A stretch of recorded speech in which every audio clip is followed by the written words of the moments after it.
jusqu'au moment où je vous parle, le bureau du Parlement de la CEDEAO n'a pas répondu à ma demande.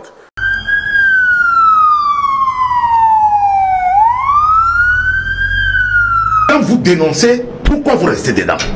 Monsieur Sagna devait faire observer, même si... Vous trouvez ça normal? Et je lui ai dit. Vous venez sur ces installations dans son pays, vous pensez que nous on n'a rien contre les Djomafé, les Sonko, les trucs de massage et tout ça, nous savons ça, mais personne n'en parle. Et tant que je serai député de la CEDEAO, je continuerai à me battre pour ça. Maintenant, si les gens ne veulent plus que je sois député de la CEDEAO, ils savent ce qu'il leur reste à faire. Deux choses. Soit m'assassiner, soit m'empêcher d'être envoyé au Parlement de la CEDEAO.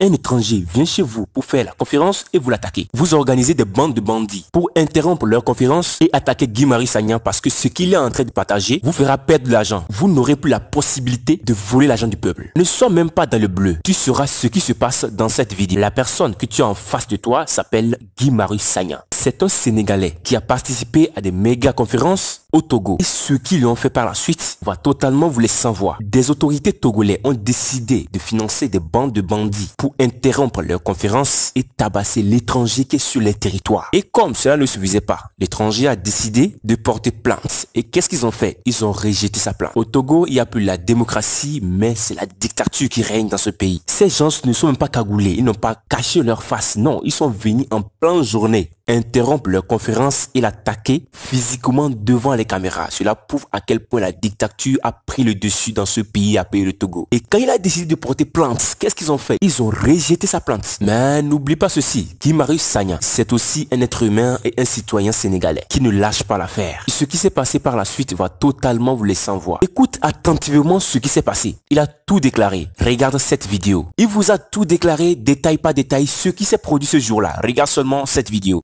Et tant que je serai député de la CEDEAO, je continuerai à me battre pour ça. Maintenant, si les gens ne veulent plus que je sois député de la CEDEAO, ils savent ce qu'il leur reste à faire. Deux choses. Soit m'assassiner, soit m'empêcher d'être envoyé au Parlement de la CEDEAO. Voilà les deux choses. C'est pas en me frappant, c'est pas en me torturant comme à Lomé, c'est pas en m'appliquant des sévices corporels, c'est pas en me menaçant qu'on va m'empêcher de dire ce que j'ai entendu, ce que j'ai vu et ce que je sais. Parce qu'une fois que je sais, je ne peux plus ne pas savoir. Une fois que j'ai entendu, je ne peux pas désentendre. Une fois qu'on m'a dit, mais je ne peux pas retourner en arrière. Je suis obligé de poser des questions, d'interpeller. Voilà ce qui s'est passé. J'espère avoir été suffisamment clair. Le Parlement de la CEDEAO, dans la nuit du dimanche au lundi, au lieu de faire un communiqué, vient de faire tout de suite un communiqué. Entre minuit et 1h du matin, la présidente du Parlement de la CEDEAO a appelé un collègue député de la CEDEAO pour lui dire « Dites au député Guy Marius Sagna qu'on ne peut plus assurer sa sécurité. Nous lui avons acheté un billet d'avion par Air Côte d'Ivoire. Il rentre le lendemain matin à la première heure. » Vous vous rendez compte? Et puis le Parlement, le bureau dit « Nous ne pouvons plus assurer la sécurité du député Guy Marius Sagna. » Comme si ma sécurité avait une fois été leur préoccupation. Figurez-vous que le Parlement de la CEDEAO n'est pas venu à la clinique. Mais bien sûr, moi je n'attendais pas qu'ils viennent me rendre visite. Mais qu'ils aillent rendre visite à plus de 20 Togolais, bastonnés jusqu'au sang. Certains ont été fracturés. Certains ont eu le crâne cassé.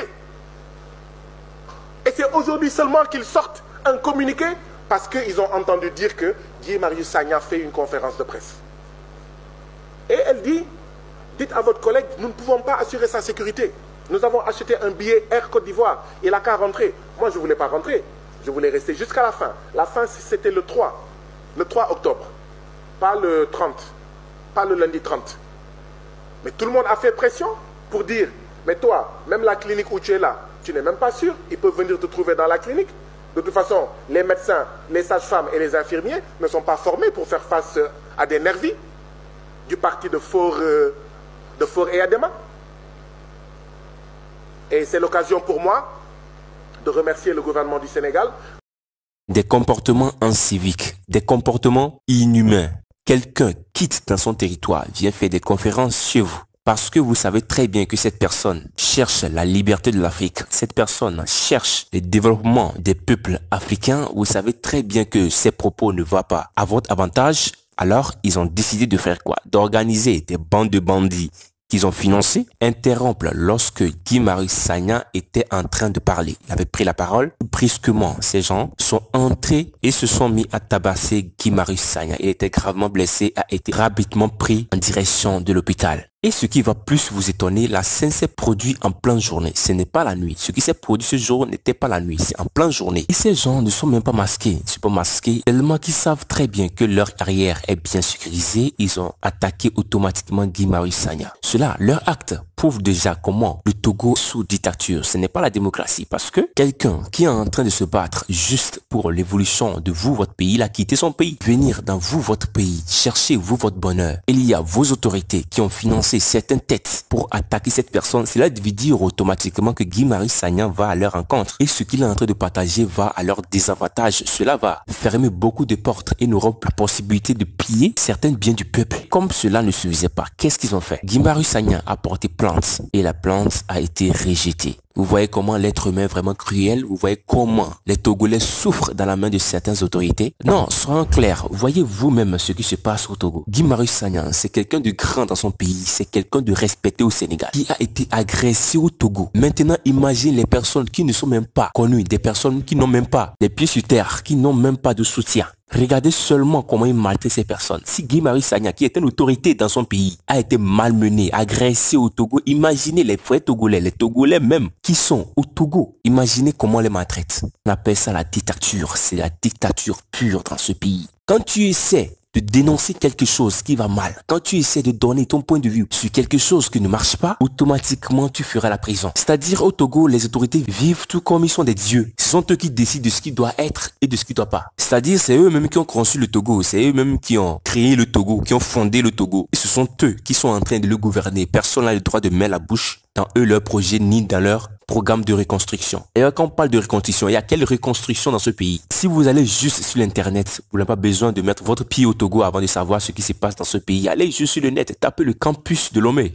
Regardez juste comment les étudiants sont entassés comme des bandes de sardines. Allez jeter juste un coup d'œil. Là où l'éducation est censée être bien partagée, là où les jeunes doivent être formés pour développer le pays, ils sont entassés tout comme des sardines. Tu viens après 1 minute de retard, tu n'as plus de place, tu es obligé de rester dehors pour écouter le cours. Comment vous voulez que ces jeunes soient développés et un jour prendre le relais? Et d'ailleurs, cela ne s'arrête pas là. Les programmes qu'ils enseignent dans ces écoles, c'est du n'importe quoi. Les étudiants finissent d'avoir des diplômes, viennent uniquement que des chômeurs. Force de chercher les points quotidiens, d'autres deviennent des braqueurs, bandes de voleurs. C'est pourquoi ça a été facile. Oui, c'est pourquoi ça a été vraiment facile de trouver personnes qui iront agresser Guy Marius Sagna, contrairement dans des pays développés, où ce sera un peu difficile de trouver des gens qui ne seront même pas cagoulés. Je répète, qui ne seront même pas cagoulés. Aller attaquer quelqu'un. Mais au Togo, juste avec un petit 50 000 francs CFA, bon, tu as tes bandes de bandits pour aller agresser ta personne avec de telles mentalités, avec de tels désordres. Comment voulez-vous que ce pays quitte dans la dictature pour la démocratie? On change la constitution un beau jour sans même que le peuple soit au courant. Des têtes qui s'entendent entre eux font des réunions. Brusquement, le peuple se réveille, on entend que la constitution a été modifiée sans même leur consentement. La dictature à haute dose.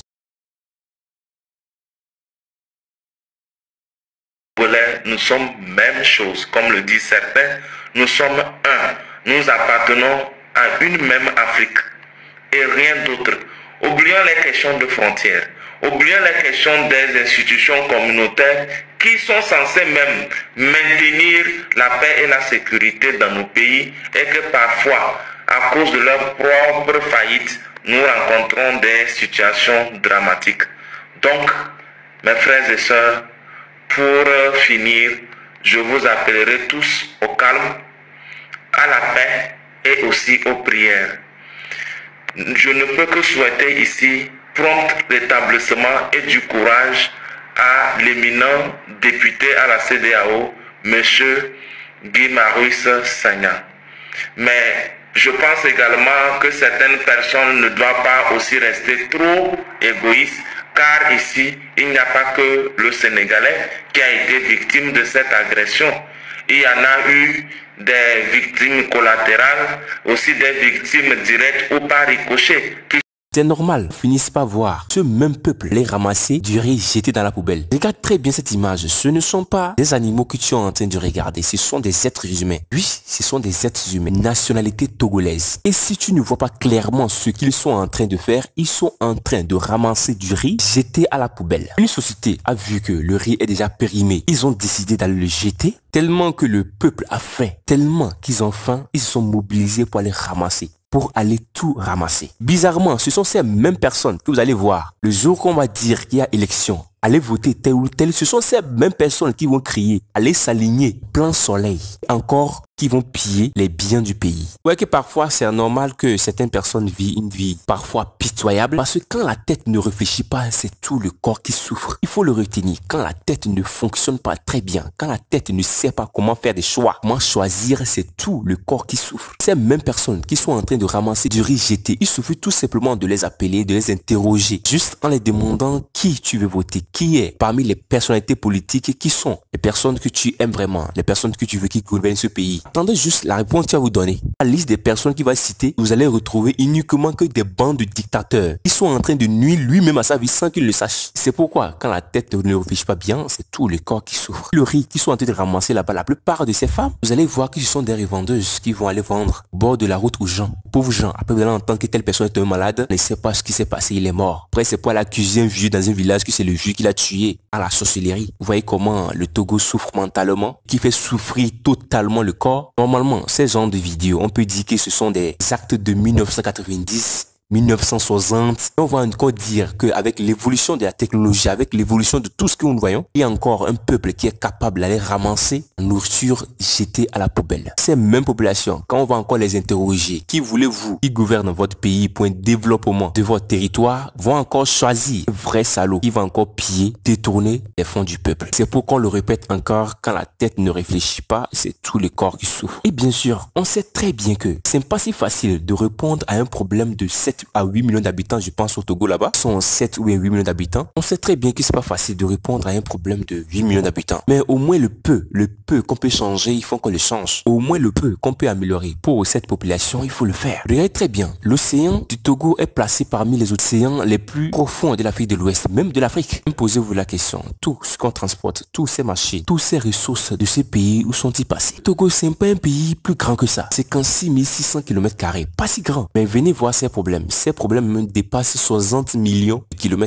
Oui, un pays de 56 600 km², ces problèmes dépassent 60 millions de km². Parce que quoi, il n'y a pas des personnes qui sont vraiment présents pour changer réellement ce pays. Ils sont vraiment là pour ambition de changer les problèmes du Togo. Ils ne pensent uniquement qu'à leur poche. Très peu sont prêts à changer les conditions de ce pays. Malheureusement, ils sont en prison. Ils ont été arrêtés parce qu'ils ont essayé de donner leur point de vue sur ce qui ne va pas. Ces personnes aujourd'hui sont enfermées parce qu'ils ne sont pas libres de donner leur opinion. Des autorités togolais qui vivent comme ils sont des dieux. Ils vivent comme ils vont jamais mourir. Ils vivent tout comme il n'y a pas l'enfer et le paradis. Ils vivent comme le Togo est un royaume et qu'ils sont des rois. Changer de mentalité pour le développement de ce pays. Et Dieu bénisse le Togo. On s'arrête ici.